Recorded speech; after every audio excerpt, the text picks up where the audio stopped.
আসসালামু আলাইকুম। কেমন আছেন সবাই? আশা করছি ভালো আছেন। সবাইকে স্বাগত জানাচ্ছি আমার চ্যানেল সুরায়া রেসিপিতে। আজ আপনাদের সাথে শেয়ার করব চট্টগ্রামের ঐতিহ্যবাহী কালো ভুনা রেসিপিটি। আশা করছি রেসিপিটি সবারই ভালো লাগবে এবং ইজিলি নিজে তৈরি করতে পারবেন। তো রেসিপিটি ভালো লাগলে প্লিজ লাইক কমেন্ট করবেন আর আমার চ্যানেলটি সাবস্ক্রাইব করে বেল আইকনটি ক্লিক করবেন যাতে নতুন নতুন রান্নার নোটিফিকেশনগুলি পেয়ে যান। তাহলে চলুন রেসিপিতে।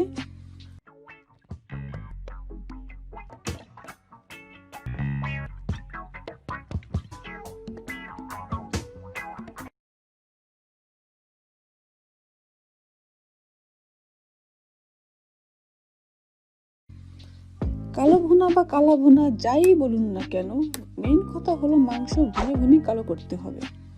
অনেক রেসিপিতে দেখেছি মাংসের ভিতর ডার্ক সয়া সস বা মশলা মাংস ভেজে পুড়িয়ে কালো ভুনা করে থাকেন। কালো ভুনার বিশেষত্ব হচ্ছে মশলা মাংস পুড়ে যাবে না, কিন্তু কালো হবে, এক্সট্রা কোনো গ্রেভি থাকবে না, আবার মাংস অনেক সফট হবে কিন্তু ভেঙে যাবে না। কালা ভুনা এক একজন এক একভাবে করে থাকেন, তাহলে চলুন দেখে নেওয়া যাক কিভাবে আমি কালো ভুনাটা করে থাকি। এখানে কালো ভুনার জন্য নিয়েছি প্রায় 3 কেজির মতো মাংস। আর কালো ভুনার জন্য খাসি বা গরু যে মাংসই নেন না কেন, একটু হাড় আর চর্বি সহ মাংস নিলেই অনেক ভালো হয়। আর মাংসগুলি এখানে মিডিয়াম সাইজ করে কেটে নিয়েছি।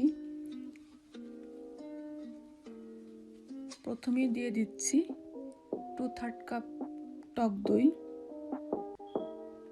আর টক দইটাকে আমি একটু ফেটিয়ে নিয়েছি। এবার দিয়ে দেব প্রায় 2/3 কাপের মতো পেঁয়াজ পেস্ট। এখানে আপনারা চাইলে কিন্তু পেঁয়াজ কুচিও ব্যবহার করতে পারেন।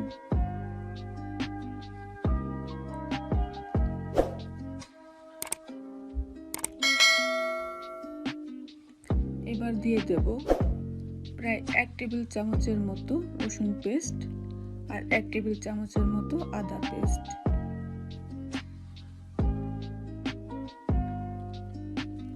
দিয়ে দিচ্ছি 1 চা চামচের মতো ধনিয়া পাউডার,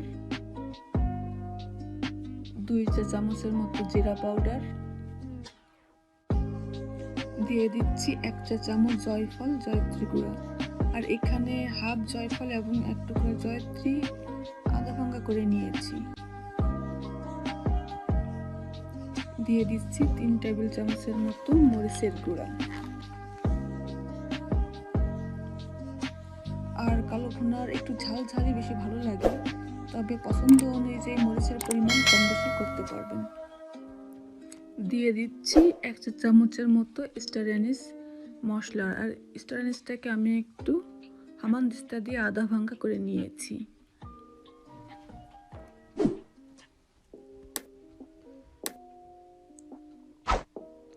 এবার দিয়ে দেবো কিছু গোটা মশলা।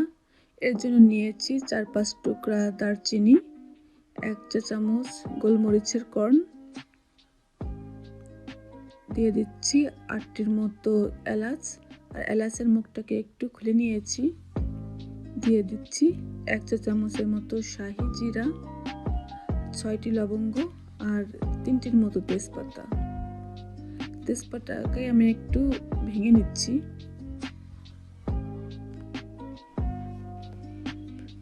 দিয়ে দিচ্ছি 1 চা চামচের মতো হলুদের পাউডার,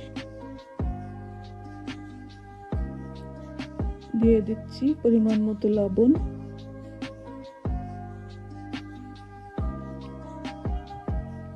আর দিয়ে দেব 1.5 কাপের মতো রান্নার তেল।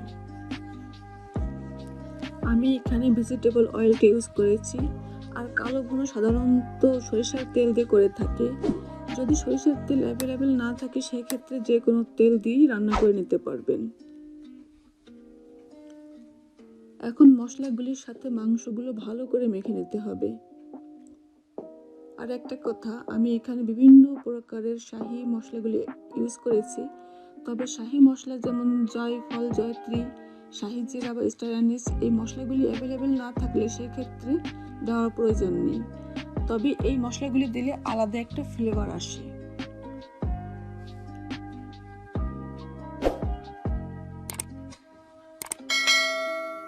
মশলাগুলি ভালো করে এভাবে মিশিয়ে নেওয়ার পরে আমি ম্যারিনেট করে রেখে দেব 20 মিনিটের জন্য। আপনারা চাইলে কিন্তু সরাসরিও রান্না শুরু করে দিতে পারেন, তবে ম্যারিনেট করে রেখে দিলে মশলাগুলি মাংসের সাথে ভালো করে মিশে যায়। এখন মাংসটাকে চুলায় দিয়ে হাই হিটে রান্না করব 10 মিনিট। যখন মাংস থেকে এভাবে পানি ছাড়া শুরু করবে, অর্থাৎ মাংসটা পুরোপুরি গরম হয়ে যাবে, তখন চুলার আঁচ একদম লো করে দিয়ে ঢেকে রান্না করতে হবে। আর ঢেকে রান্না করবো ততক্ষণ পর্যন্ত যতক্ষণ না মাংস থেকে এক্সট্রা পানি বের হয়ে সেই পানিটা আবার শুকিয়ে যাবে, ততক্ষণ পর্যন্ত।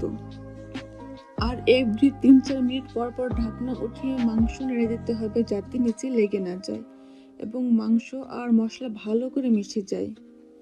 তখন মাংসের পানি শুকিয়ে তেল এরকম উপরে ভেসে উঠবে, অর্থাৎ মাংস প্রায় সিদ্ধ হয়ে যাবে, তখন মাংস ভুনে ভুনে কালো ভুনা তৈরি করার পালা। আর এর জন্য আমি এখানে 2 কাপের মতো গরম পানি নিয়েছি। পানি অল্প অল্প করে দিতে থাকবো আর অনবরত নেড়ে নেড়ে ভুনতে থাকবো।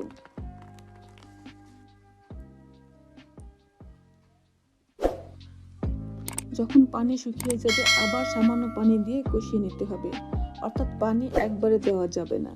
খেয়াল রাখতে হবে যেন মশলা পুড়ে না যায় বা নিচে লেগে না যায়। আর এইভাবে একই প্রসেস কন্টিনিউ করতে হবে মাংস কালো হওয়া পর্যন্ত। এভাবে 7 থেকে 8 বার প্রসেস কন্টিনিউ করার পরে মাংসের কালার দেখেন কতটা কালো হয়েছে এবং সুন্দর একটা ফ্লেভারও আসছে। এবার চলে যাব কালো ভুনার ফাইনাল স্টেপে। আর এর জন্য নিতে হবে হাফ কাপের মতো পেঁয়াজ কুচি, 1 চা চামচ রসুন কুচি, 5টি শুকনো মরিচ আর 1 চা চামচ জিরা। ফ্রাই প্যান গরম হলে দিয়ে দিচ্ছি 1/4 কাপের মতো সরিষার তেল। আগেই বলেছি সরিষার তেল না থাকলে যে কোনো তেলই ইউজ করতে পারেন, তবে অন্তত ফোড়নটা সরিষার তেল দিতে চেষ্টা করবেন।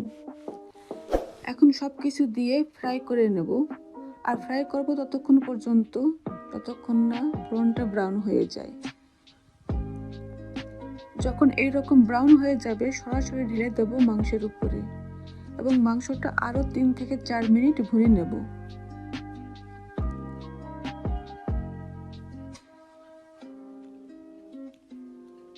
এভাবে ভুনে নেওয়ার পরে চুলার আঁচ বন্ধ করে দেব আর উপরে ছিটিয়ে দিচ্ছি গরম মশলার গুঁড়া। আর এই মশলা ঘরে যত গোটা গরম মশলা থাকে সেখান থেকে অল্প পরিমাণে নিয়ে হালকা তেলে গুঁড়া করে নিয়েছি।